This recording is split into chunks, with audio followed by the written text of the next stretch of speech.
Titre: Zoku Gebeli, le guerrier de la résistance BT contre la colonisation dans la fin du XIXe siècle, alors que la colonisation française s'étendait sur la Côte d'Ivoire, un homme s'est levé pour défendre son peuple et sa terre, Zoku Gebeli. Né en 1835, ce chef de la tribu BT est devenu une figure emblématique de la résistance contre l'envahisseur colonial. Son histoire est celle d'un combat acharné, d'une capture tragique et d'un héritage immortel. Origine et ascension: Zoku Gebeli est né dans une famille influente, avec un oncle, Zako du Volet, un homme d'affaires prospère. À la mort de son oncle, Zoku s'impose comme un leader charismatique et guerrier respecté parmi les BT.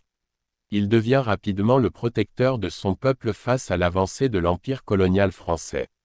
La résistance à l'invasion coloniale: lorsque les Français commencent à s'installer dans la région de Daloa, Zoku Gebeli mène des batailles féroces pour repousser les envahisseurs.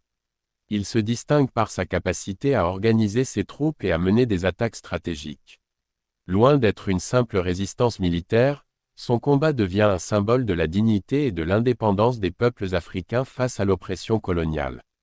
Capture et exil en 1911, après plusieurs années de lutte acharnée, Zoku Gebeli est capturé par les forces françaises. Emprisonné et exilé à Zuénoula, il meurt en 1912 dans des conditions cruelles, un martyr de la résistance. Son corps brisé ne fait que renforcer son statut de héros parmi les Ivoiriens. L'héritage: bien qu'il ait succombé aux chaînes de l'empire colonial, Zoku Gebeli reste un héros dans l'histoire de la Côte d'Ivoire. Des livres et même une bande dessinée, Zoku Gebeli, Ballade nocturne à l'Obéa, immortalise son combat. L'artiste Ernesto Djedje lui a dédié une chanson, faisant de lui un symbole de résistance et de fierté nationale. Conclusion: l'histoire de Zoku Gebeli nous rappelle la force inébranlable d'un homme qui a sacrifié sa liberté pour protéger son peuple. Son nom demeure gravé dans les mémoires comme celui d'un résistant à l'injustice, une figure inspirante pour toutes les générations de la Côte d'Ivoire.